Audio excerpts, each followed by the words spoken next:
10% केला, दुसरी licence fees 15% वाढवली आणि आता ड्युटी जी वाढ केलेली आहे, ड्युटी ही 150% वाढ केलेली आहे. सरकारला आमचं म्हणणं आहे की परमिट रूम हा मोठ्या त्रासात आलेला आहे. हे 10%चा वॅट टॅक्स तुम्ही फर्स्ट पॉईंटवरती द्यावा आणि जे लादलेली फी आहे ती कमी करावी आणि जी तुम्ही ड्युटी वाढवलेली आहे ती ड्युटी वाढ कमी करावी, जेणेकरून की धंदा करणे सर्वांना सोयीचं होईल.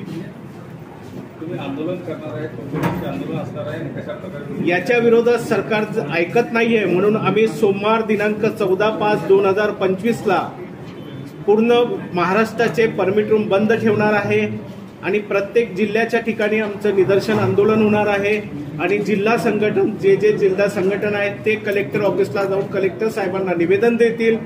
जर सरकारने याची दखल नाही घेतली तर येणाऱ्या काळात आमचे परमिट रूम च्या चाब्या माननीय जिल्हा अधिकारी साहेब यांच्याकडे आम्ही सोपवून देऊ आणि त्यांना सांगू, जोपर्यंत वॅट टॅक्स कमी होणार नाही, आमच्या मागणीची तुम्ही दखल घेणार नाही, तोपर्यंत परमिट रूम चालवण्यात आम्ही सक्षम नाही, असं त्यांना निवेदन देऊ. सरकारनं हा टॅक्स का वाढवला वाटते आहे, काय कारण आहे एवढा टॅक्स लावण्यामध्ये, जेव्हा तुम्ही राज्याला महसूल पहिले देत आहे? सरकारला महसूल पाहिजे, महसूल वाढ पाहिजे. याच्या विरोधात नागपूर जिल्हा परमिट रूम नाही किंवा दारू व्यवसाय नाही, परंतु सरकारने दारू व्यावसायिकांना आपल्या याच्यामध्ये घ्यावं, विश्वासात घ्यावं आणि कशा प्रकारे महसूल वाढवता येईल त्याच्यामध्ये त्यांची सल्ला घ्यावी.